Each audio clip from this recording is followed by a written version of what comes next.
कोई साजिश नहीं थी। 9 मई डिलिबरेटली किया गया।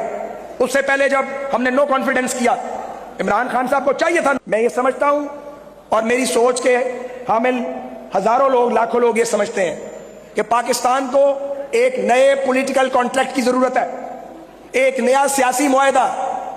शायद हम नया आइन ना बना सकें, लेकिन उस आइन में रहते हुए, उसके प्रीव्यू में रहते हुए एक पॉलिटिकल कॉन्ट्रैक्ट चाहिए। मुखालिफिन, जो सियासी मुखालिफिन में हैं, उन पर प्रेशर कम हो, उन्हें भी बात करने की आजादी मिले, वो भी अपना मौकफ पेश कर सके। ये अजीब बात है कि सियासतदान सियासत पे बात ना करे। भाई घोड़ा घास नहीं खाएगा तो क्या करेगा? सियासतदान तो सियासत पे बात करेगा। उन्होंने आइन की वायलेशन की और नो कॉन्फिडेंस उड़ा के रख दी। उनकी अपनी गलतियां बहुत हैं। 2 बार, मैं गवाही देता हूं, 2 बार हम इंतखाबात की तरफ गए।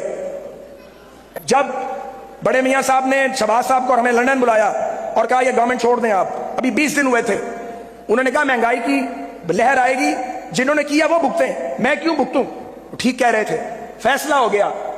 अस्सलाम वालेकुम नाज़रीन इकराम, आपको मुकम्मल वीडियो दिखाते हैं। साद रफीक ने आज पूरी कौम के सामने ऐसे हकायक बयान कर दिए कि पूरी कौम सकते में आ गई। साद रफीक ने तमाम तर चीज़ें पूरी कौम के सामने रखते हुए कहा कि बहुत मरतबा हमसे गलतियां हुई। साद रफीक ने पूरी कौम को मुखातिब करते हुए शहबाज और मरियम नवाज के बारे में क्या कहा, वीडियो देखिए, फिर इस पर बात करते हैं। मैं ये समझता हूं और मेरी सोच के हामिल हजारों लोग, लाखों लोग ये समझते हैं कि पाकिस्तान को एक नए पॉलिटिकल कॉन्ट्रैक्ट की जरूरत है, एक नया सियासी मुआहदा।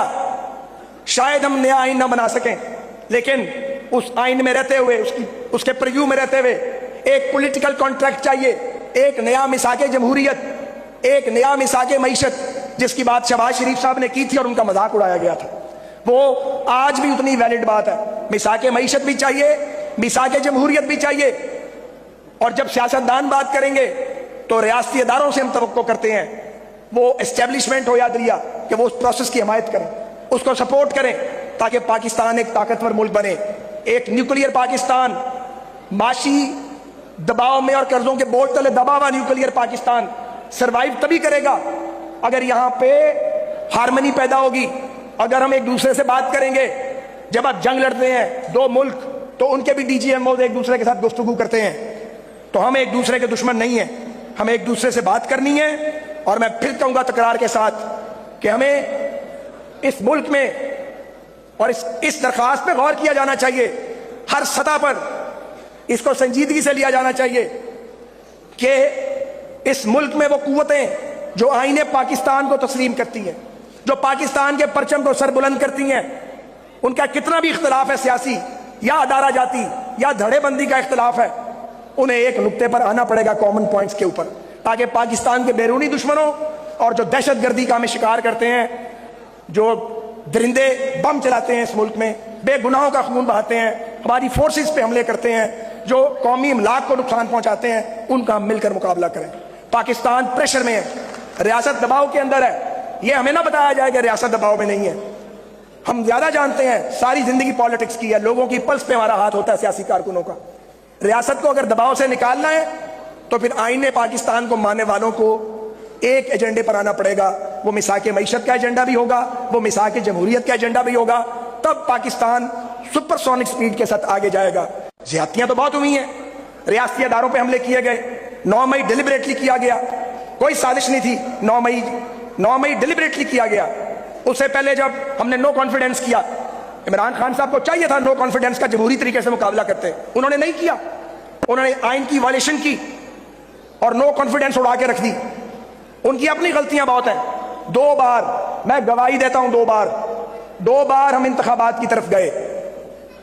एक बार तब जब शाह महमूद कुरैशी साहब और डार साहब के पार्लेज हुए, मैं उसका गवाह। सब कुछ तय हो गया था, सब कुछ सेटल हो गया था, लेकिन खान साहब नहीं माने। और उसके बाद दूसरी मर्तबा जब बड़े मियां साहब ने शहबाज साहब को और हमें लंदन बुलाया और कहा ये गवर्नमेंट छोड़ दें आप, अभी 20 दिन हुए थे, उन्होंने कहा महंगाई की लहर आएगी, जिन्होंने किया वो भुगतें, मैं क्यों भुगतूं? ठीक कह रहे थे। फैसला हो गया। शहबाज साहब इंतजार कर रहे थे बड़े मियां साहब के सिग्नल का। जरदारी साहब और मौलाना फजलुर रहमान साहब नहीं मान रहे थे। उनको मनाने में 15-20 दिन लग गए। इमरान खान साहब को जब पता लगा कि हम हुकूमत छोड़ के जा रहे हैं इलेक्शन में, उन्होंने लॉन्ग मार्च अनाउंस करके गन हमारी कनपट्टी पे रखी। अपना मौका दाया किया। अगर वो नो कॉन्फिडेंस के बाद कायदे इस इख्तलाफ बन के बैठ जाते तो बाकी था क्या 1.25 साल 1.5 साल? ना 9 मई होता, ना आज वो जेल में होते, और ना हमें ये इतनी कशमकश करनी पड़ती। फिर गालियां, इल्जाम, फिर फसाइयत इस हद तक कि उनका मुकदमा लड़ना मुश्किल है। अगर हमें से कोई उनका मुकदमा लड़ना भी चाहे तो किस बुनियाद पे लड़े?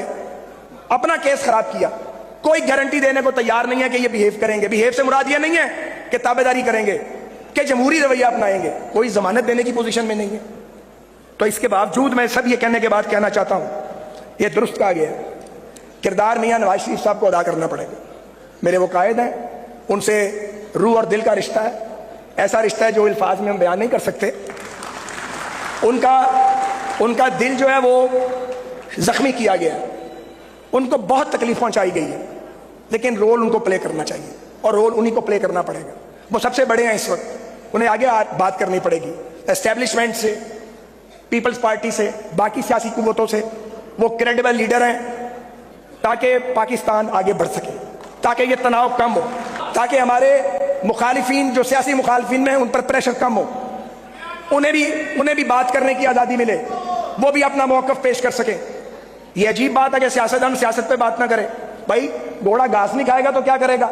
सियासतदान तो सियासत पे बात करेगा। सियासतदान तो सियासत पे बात किए बगैर रह ही नहीं सकता, उसकी बात तो सुनना पड़ेगा, अच्छी लगे या बुरी लगे। मुखालफाना बातें सुनेंगे तो रास्ता निकलेगा, इसमें कोई शक नहीं। मैं लियाकत बलोच साहब का शुक्रगुजार हूं, उन्होंने